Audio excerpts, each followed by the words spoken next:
Bismillahirrahmanirrahim. Assalamualaikum warahmatullahi wabarakatuh. Wah, apa kabar semua? Semoga sehat selalu dan dalam lindungan Allah Subhanahu wa Ta'ala, serta Allah meridhai aktivitas kita hari ini. Amin. Sebelum belajar, marilah kita berdoa terlebih dahulu agar ilmu yang diterima mudah dipahami. Bismillahirrahmanirrahim. Rabbi zidni ilman warsukni fahma waj'alna minas solihin. Ya Allah, tambahkanlah kami ilmu dan berikanlah kami rezeki akan kepahaman, dan jadikanlah kami termasuk golongan orang-orang yang soleh. Amin ya rabbal alamin. Baik anak-anakku sekalian yang Allah cintai, hari ini kita akan belajar sejarah kebudayaan Islam tentang peradaban Islam pada masa Daulah Abbasiyah. Bagian F. Sistem pemerintahan Daulah Abbasiyah. Pimpinan pemerintahan. Pemerintahan Daulah Abbasiyah dipimpin oleh seorang khalifah sebagai pemimpin tertinggi, dibantu oleh wizarat yang dijabat oleh wazir atau perdana menteri. Dalam menjalankan pemerintahan dibentuk Diwanul Kitabah yang dipimpin oleh Raisul Kuttab dan dibantu oleh beberapa sekretaris. Di antaranya yang pertama Katibur Rasail atau sekretaris urusan persuratan. Yang kedua Katibul Kharaj, sekretaris urusan keuangan. Yang ketiga Katibul Jundi, sekretaris urusan tentara. Yang keempat Katibul Syurtah, sekretaris urusan kepolisian. Yang terakhir Katibul Qada, yaitu sekretaris urusan kehakiman. Dalam menjalankan pemerintahan negara, wazir dibantu beberapa raisut diwan. Yang pertama, Diwan Al-Kharaj atau Departemen Keuangan. Yang kedua, Diwan Adiyah, Departemen Kehakiman. Yang ketiga, Diwan Azimasu, Departemen Pengawasan Urusan Negara. Yang keempat, Diwan Jundi, Departemen Ketentaraan. Yang kelima, Diwan Al-Mawali wal Gilman atau Departemen Perburuhan. Yang keenam, Diwan Al-Barid, Departemen Perhubungan. Yang ketujuh, Diwan Ziman An-Nafaqat, yaitu Departemen Pengawasan Keuangan. Yang kedelapan, Diwan Ar-Rasail, yaitu Departemen Urusan Arsip. Yang kesembilan, Diwan An-Nadar fil Madalim, yaitu Departemen Pembelaan Rakyat Tertindas. 10, Diwan Al-Aqdas Washi Syurtah, yaitu Departemen Keamanan dan Kepolisian. Yang ke-11, Diwan Al-Ata wal Hawarij, yaitu Departemen Sosial. Yang berikutnya Diwan Al-Akasham atau Departemen Urusan Keluarga. Dan yang terakhir Diwan Al-Akarah, Departemen Pekerjaan Umum dan Tenaga.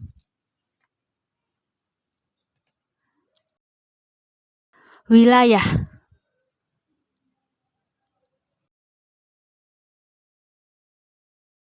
Pada masa Daulah Abbasiyah, tata usaha negara bersifat sentralisasi disebut juga dengan istilah An-Nidamul Idari Al-Markazi. Wilayah negara dibagi ke dalam beberapa provinsi yang dinamakan imarat, dengan gubernurnya yang bergelar amir atau hakim. Imarat pada waktu itu ada 3 macam, yaitu Imarat Al-Istiqfa, Imarat Al-Qassah, dan Imarat Al-Istilau. Kepada wilayah hanya diberikan hak otonomi terbatas. Yang mendapat hak otonomi penuh adalah desa yang disebut Al-Qurra dengan kepala desa yang bergelar Syekh Al-Quryah.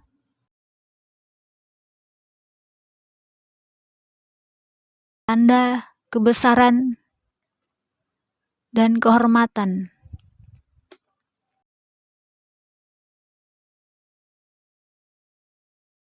Untuk menunjukkan kebesaran khalifah, ditetapkanlah tanda kebesaran dan lambang kehormatan. Tanda kebesaran meliputi al-burdah, pakaian kebesaran, al-khatim, yaitu cincin atau stempel, dan al-qadib, yaitu semacam pedang.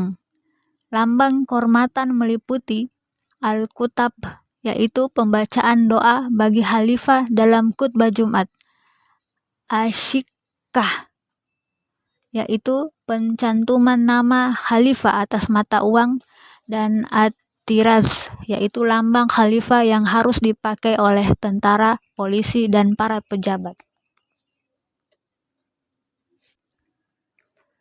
Angkatan perang.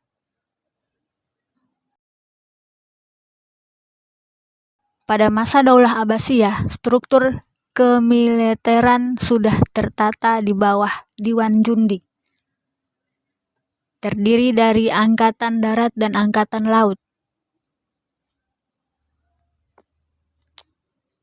Terdiri dari al-jundul mustarzikah atau tentara tetap dan bergaji yang tinggal di asrama, dan al-jundul mutawiyah atau relawan.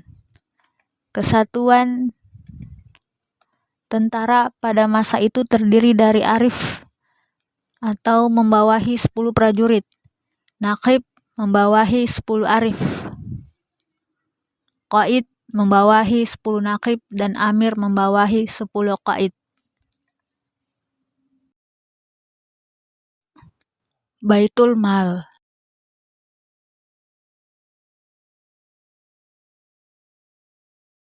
Baitul Mal berfungsi sebagai lembaga keuangan yang menopang segala kebutuhan pemerintah. Baitul Mal pada saat tersebut terbagi menjadi 3 diwan, yaitu Diwanul Khasanah yang mengurus perbendaharaan negara, Diwanul Asra'u yang mengurusi kekayaan negara dan hasil bumi, dan Diwanul Khazainu As-Sila yang mengurusi perlengkapan perang.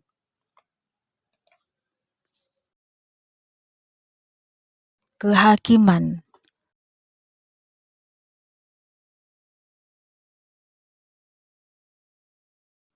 Pada masa Daulah Abbasiyah, kekuasaan politik telah mencampuri urusan-urusan kehakiman.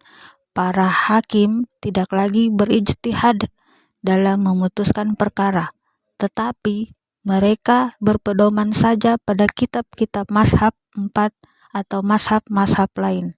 Organisasi kehakiman juga mengalami perubahan, antara lain telah dibentuk jabatan penuntut umum kejaksaan, di samping telah dibentuk instansi Diwan Qadil Qudah. Pada masa Daulah Abbasiyah terdapat 3 badan pengadilan, yaitu Al-Qada'u dengan hakimnya yang bergelar Al-Qadi. Tugasnya mengurus perkara-perkara yang berhubungan dengan agama pada umumnya. Al-Hisbah dengan hakimnya yang bergelar Al-Muhtasib.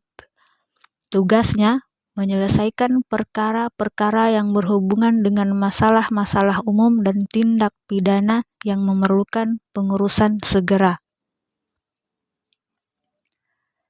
An-Nadar fil Madalim dengan hakimnya yang bergelar Sahibul atau Qadil Madalim.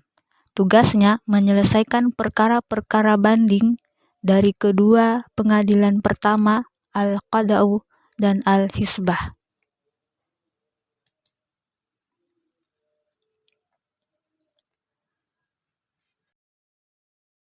Kemunduran Daulah Abbasiyah.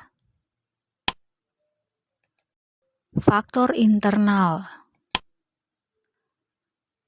Yang pertama, gaya hidup mewah di kalangan penguasa.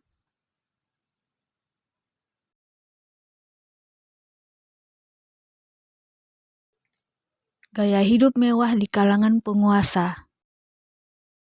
Pencapaian luar biasa dalam bidang peradaban dan kebudayaan yang dicapai Daulah Abbasiyah pada periode pertama telah mendorong para penguasa untuk hidup mewah, bahkan cenderung glamor, membuat para penguasa banyak yang terlena dan cenderung kurang memperhatikan urusan-urusan negara.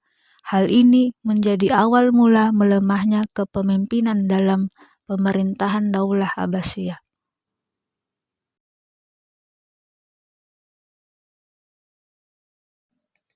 Yang kedua, persaingan antar bangsa.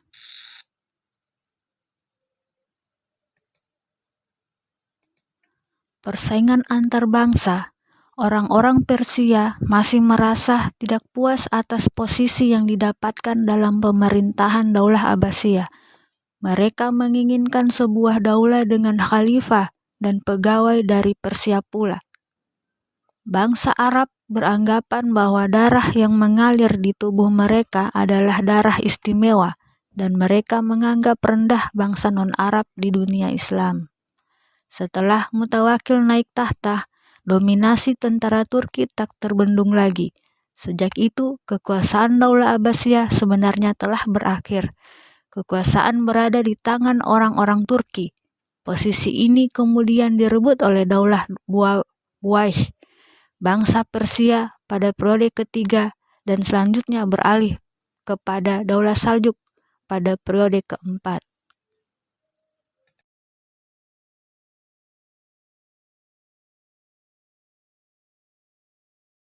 Yang ketiga, kemerosotan ekonomi. Kemerosotan ekonomi. Daulah Abbasiyah mengalami kemunduran di bidang ekonomi bersamaan dengan kemunduran di bidang politik. Pada periode pertama, pemerintahan Daulah Abbasiyah merupakan pemerintahan yang kaya.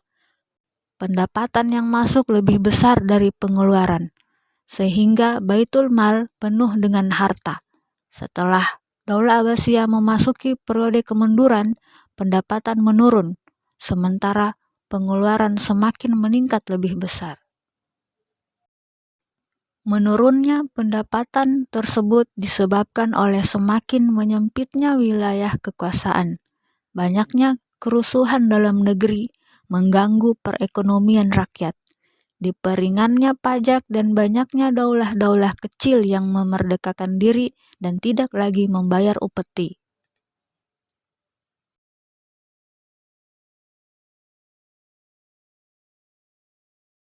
Yang keempat, konflik keagamaan.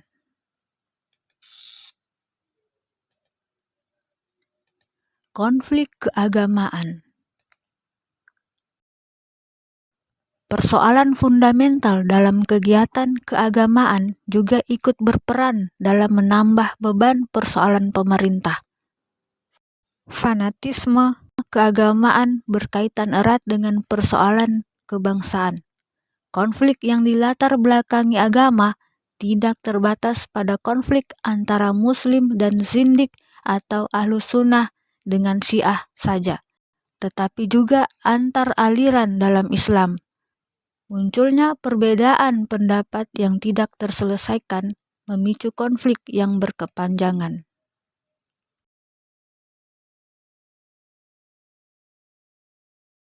Faktor kedua adalah faktor eksternal, yang terdiri dari perang salib.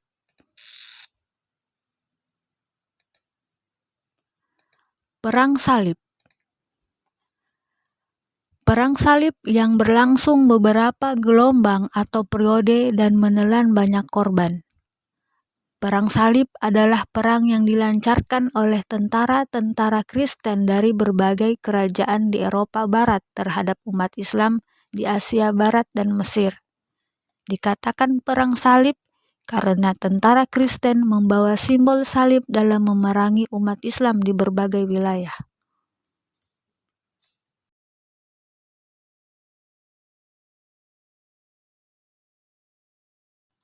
Berikut dari faktor eksternal adalah serangan tentara Mongol ke wilayah kekuasaan Islam.